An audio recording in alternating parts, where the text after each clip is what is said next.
Bonsoir à tous, merci de choisir Al-Oula pour vous informer. Allez, découvrons ensemble le sommaire de votre journal.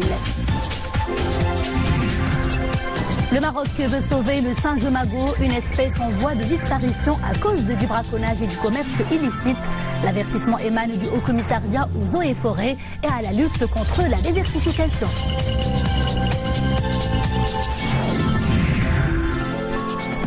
Également au menu de ce journal, la 19e édition du Festival national du film de Tanger. Elle célèbre les 60 ans du cinéma marocain avec une belle rétrospective. Les festivaliers peuvent voir ou revoir les grands classiques du 7e art marocain. Les musiciens de Dabaji, c'est le nom de la nouvelle exposition du plasticien Abdullah Dabaji. On y découvre une série de 25 tableaux où l'artiste sublime les musiciens et leurs instruments. C'est à suivre en fin de journal. Restez avec nous. Que faire après le baccalauréat? Pour quelle spécialité opter et quel établissement intégrer? Ils sont chaque année nombreux à se poser la question.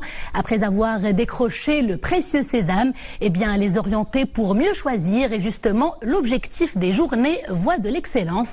Un événement qui se tient à Casablanca et ouvert par le chef du gouvernement Saadi Latmani. Les précisions tout de suite avec Sarah Ketir. Ce sont plus de 5000 élèves des écoles publiques de la région Casablanca-Stade qui sont attendus à la 7e édition des Journées des Voies d'excellence, dont l'objectif est d'informer sur les formations supérieures et les métiers de demain. C'est une initiative importante vu qu'elle vise à aider les futurs bacheliers à réussir leur orientation, car de cette étape de leur vie dépend leur avenir. Mais au-delà de l'orientation, on est là pour leur donner espoir et foi en l'avenir.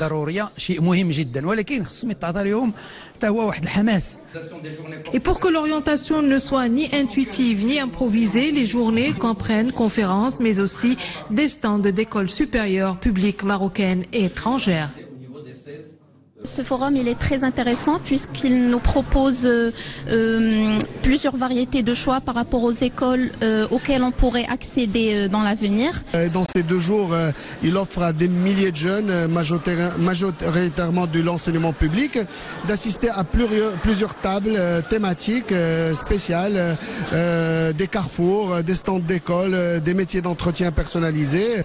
Cette 7e édition des Journées des Voies d'excellence interpelle aussi l'école en tant qu'institution dont la vocation première est de cultiver l'humain en lui apprenant à mobiliser et à exploiter ses intelligences multiples.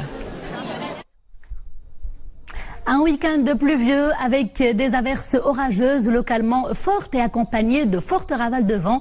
Cela concerne plusieurs provinces du royaume. 50 à 90 mm devraient être cumulés aujourd'hui et demain dans les provinces de l'Arayesh, Ouazen, Chefchaouen, Taounet, le Husseima, Tanger Assela, Fah Sanjra, Madiq Fnedak, Tétouan et Knetra. Le Maroc veut sauver le singe magot, une espèce que l'on retrouve au Moyen Atlas et qui est en voie de disparition. Elle est soumise à plusieurs menaces, notamment le braconnage et le commerce illicite. Son nombre a d'ailleurs diminué de 65% pendant les 3 dernières décennies. L'avertissement émane du Haut Commissariat aux eaux et forêts et à la lutte contre la désertification. C'est un reportage de Mohamed Fadeli. Le commentaire est signé Mohamed El Shgat. Regardez. Il n'est pas rare, c'est même le contraire, de le voir descendre de son perchoir pour aller se faire servir des cacahuètes et autres par des randonneurs non avisés. Ce que je trouve dommage, c'est que les touristes donnent à manger aux magots et que ça déséquilibre leur nourriture et que c'est vraiment pas bon pour eux. Au moins sur ce plan, il y a énormément d'efforts de sensibilisation à fournir au niveau du parc national d'Ifran. La recette, en voici un bel exemple à suivre. Cette espèce de singe se nourrit avec des fruits, des arbres, des plantes et des insectes. Le singe magot, pour nous, est un bio-indicateur, c'est-à-dire c'est un indicateur de l'état de la forêt marocaine et de la forêt du Moyen Atlas en particulier. Cette dégradation, il résulte d'effets des changements climatiques et aussi d'effets anthropiques, c'est l'action de l'homme. Il y a à cause du surpâturage, mais n'oublions pas aussi l'effet du braconnage. Le braconnage et le commerce illicite des jeunes, parmi les menaces pesant sur la survie du singe magot. Les effectifs de ces singes ont diminué des 2/3 en 3 décennies. On n'en compte plus aujourd'hui que 5000 dans l'ensemble de la forêt marocaine. Une mesure d'urgence s'impose. Le point fondamental, c'est l'application de la loi 2905 concernant la protection contre le commerce illicite des singes magots, ou bien en général le commerce illicite des espèces en voie de dégradation. Autre menace qui pèse lourdement sur le singe magot, la pression humaine par le surpâturage et les coupes illicites de bois ainsi que le tourisme anarchique. Le Moyen Atlas compte les 3/4 de la population mondiale du Macaca sylvanus, le singe magot. Et focus à présent sur la 2e édition du South Economic Women Initiative qui se tient à Marrakech. On s'intéresse à Islah Khiari. Cette jeune lycéenne s'y est distinguée avec brio. Elle a reçu le premier prix de la compétition consacrée à l'innovation dans les entreprises. Son projet est baptisé Smart Garden. Il s'agit d'une application smartphone pour le contrôle de l'humidité et de la luminosité. Amina Allam et Mohamed Aïtchkar. Elle a 15 ans, lui 17. Ces lycéens se feraient timidement un passage entre les tables des invités pour recevoir leur prix. Celui de l'innovation Min Ajliki, et que voici. Une application smartphone, Smart Manager, qui permet de contrôler à distance l'arrosage d'un mini-jardin. Automatique. On fait des capteurs d'humidité ou les capteurs de luminosité ou des plaques solaires pour économiser l'énergie. Alors, par exemple, si vous partez en voyage, votre mini-jardin vous alertera à chaque fois qu'il aura besoin d'être arrosé grâce à l'application Smart Jardin. C'est un mini jardin smart et portable, des capteurs qui contrôlent la luminosité du jardin, l'arrosage diallo. Alors c'est un jardin smart kamel. Et si vous n'intervenez pas, le jardin s'auto-arrosera au bout de 24 heures. Ce mini-jardin box d'1 mètre cube devrait bientôt être disponible sur le marché. Nos 2 jeunes innovateurs n'ont pas que des idées dans la tête, ils ont aussi la fibre d'entrepreneur. J'ai réussi de trouver une personne qui va nous aider pour développer le produit Diana. Dès la première année, nous projetons de vendre 1000 unités pour 1000 dirhams l'unité, alors que les frais de production sont estimés à 530 000 dirhams. Elle est en tronc commun, lui en 2e année du baccalauréat. Et déjà, ses 2 élèves s'apprêtent à lancer leur première start-up.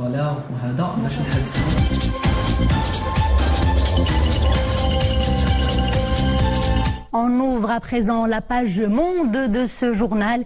Idlib se mobilise pour Al-Ghouta oriental. Des centaines de personnes ont manifesté en effet en signe de solidarité avec les habitants de cette enclave qui subit l'offensive du régime syrien. Pendant ce temps, l'organisation Médecins sans frontières dénonce, je cite, une terrible catastrophe humanitaire et médicale. Elle appelle à l'entrée sans entrave et dans les plus brefs délais du matériel médical.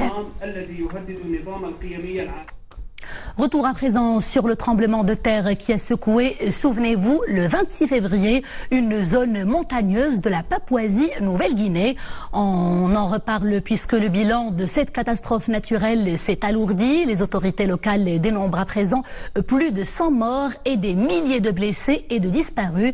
Secourir les sinistrés a été très difficile à cause de l'éloignement des zones touchées par ce séisme. Ce dernier a également provoqué de lourds dégâts matériels. Des ponts se sont effondrés et des routes ont été coupées. La nature se déchaîne également au Japon. Le volcan Shinwedak est entré en éruption. Des cendres ont été projetées à plus de 3600 mètres dans le ciel. Suite à cette éruption, de nombreux vols ont été annulés dans les aéroports voisins. Cette éruption est la plus importante depuis celle de 2011. Mais d'après les autorités locales, aucun blessé n'est à déplorer pour le moment. Aux États-Unis, 4 personnes, dont un assaillant présumé, ont péri hier soir lors d'une prise d'otage. Cela s'est passé dans une maison de retraite et de soins pour anciens combattants dans le nord de la Californie. Selon les premiers éléments de l'enquête, le suspect a échangé des tirs avec la police avant de prendre 3 femmes en otage. Les motifs de cet acte ne sont toujours pas connus. En tout cas, le tireur a été identifié comme un ancien combattant et qui avait servi dans l'armée américaine en Afghanistan. Cap sur Genève où se tient le salon de l'automobile, une occasion pour les visiteurs de découvrir plusieurs voitures inédites. Et cette année, il faut dire qu'ils en ont eu plein les yeux avec la Liberty, une voiture volante venue tout droit des Pays-Bas. Elle a été présentée hier en grande pompe. C'est une voiture qui peut être manœuvrée dans les airs. On ne le voyait qu'au cinéma. C'est désormais possible, mais pour espérer tutoyer les nuages avec cette voiture, il faudra tout de même débourser la somme de 400 000 €.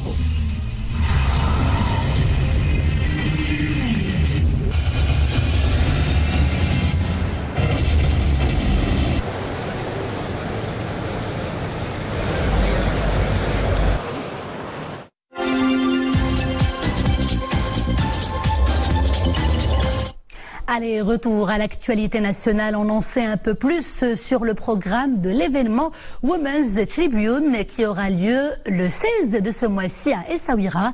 Ce sera autour du thème Entreprendre en conscience. Plus concrètement, les débats vont porter sur la lutte contre les dérèglements climatiques. L'annonce a été faite hier par les organisateurs à Casablanca. Le point avec Sarah Katir.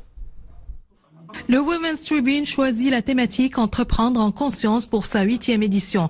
L'événement qui aura lieu à Essaouira du 16 au 18 mars se veut un carrefour d'échanges et de rencontres consacré cette année à la lutte contre les dérèglements, dont notamment le dérèglement climatique. Je pense qu'il est plus que jamais temps de prendre conscience de ce qui se passe.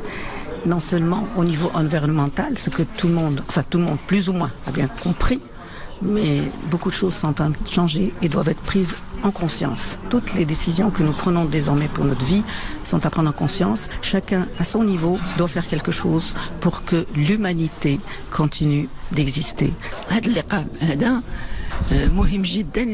Cette rencontre est importante à plus d'un titre, vu qu'elle démontre la place de la femme dans le développement durable, car aujourd'hui, toute démarche économique doit porter le souci de l'environnement. 4 grands débats thématiques seront au programme. Entreprendre en conscience, agir en conscience, financer en conscience et innover en conscience. Après la COP22, quelles sont les nouvelles attentes à l'égard des entreprises pour faire face au réchauffement climatique et à la pollution environnementale? On s'intéresse à présent à la 19e édition du Festival national du film de Tanger, un événement placé sous le haut patronage de Sa Majesté le roi Mohammed VI. Cette édition célèbre les 60 ans du cinéma marocain. La compétition officielle s'annonce très disputée en tout cas. Plusieurs grands noms du cinéma marocain y participent, notamment Fouzi Ben Saïdi avec Volubilis, Hicham Ayoub avec Razia ou encore Nour Del Khmari avec son dernier film Burnout. C'est un reportage d'Anissa Boumehdi et de Saïd Najih sur un récit de Mounia Marouche. Le festival du film national revient encore une fois dans l'arène cinématographique de la Perle Bleue. L'édition s'annonce bien prometteuse. En lice, 15 longs métrages des plus inventifs et un jury cosmopolite. Parmi les 15 films en compétition, 5 ont représenté le Maroc dans de grands festivals internationaux à Toronto, Dubaï, Berlin et Venise. C'est la particularité de cette 19e édition. Ce festival est une occasion de prendre connaissance des films sortis en 2017, sans oublier les grands noms du cinéma marocain qui ont marqué le 7e art. Franchement, ce sont de grandes écoles. Un véritable voyage à travers les grands classiques du 7e art marocain. 14 films d'antan retracent une rétrospective de 60 ans d'existence de l'âge d'or du cinéma marocain. Le cinéma marocain a connu une grande évolution. Dans le passé, nous étions soutenus par des réalisateurs étrangers. Actuellement, les cinéastes marocains sont bien formés. Les jeunes s'intéressent de plus en plus au métier de l'audiovisuel. C'est une bonne chose. Le Festival national du film poursuivra ses activités jusqu'au 17 mars courant. Et cela se déroule au centre Ahmed Boukmar. Et avant de refermer ce journal, je vous propose une immersion dans le bel univers de l'artiste plasticien Abdellah Dabaji. Dabaji qui expose actuellement à Rabat une exposition baptisée Les musiciens de Dabaji. On y découvre une série de 25 tableaux où l'artiste sublime les musiciens, leurs instruments et leurs petits gestes, qu'ils soient solo ou en troupe. Zakaria Moqim Billah.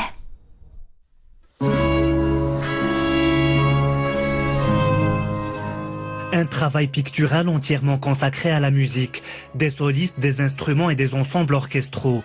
Impressionné par la beauté des mélodies et l'harmonie des sonorités, Abdellah Dabaji dévoile des musiciens en exercice. Il puise son inspiration dans le riche répertoire de la musique classique et du jazz. J'ai essayé de montrer le côté plastique en musique. Donc il y a des musiciens qui jouent là sur des instruments différents, mais pour moi ce qui m'intéresse c'est de dégager de la musicalité, de la musique en couleur. Avec une palette de couleurs fortes et denses, l'artiste tente d'exprimer les sentiments et les émotions produites par la musique.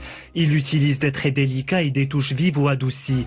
Un artiste mélomane, la correspondance entre les sons et les couleurs apparaît à travers ses œuvres.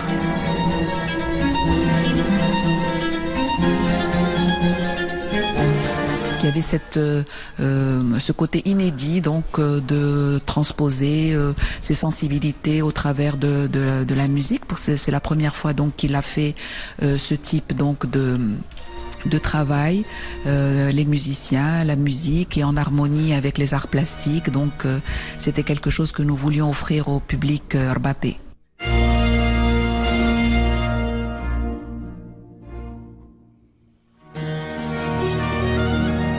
Perfectionniste et créatif, le peintre Abdellah Dabaji aime se consacrer à des thèmes précis.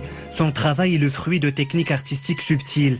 Avec des tons de couleurs gais et chaleureux, il retranscrit la vivacité des mouvements et des expressions à travers un langage pictural original.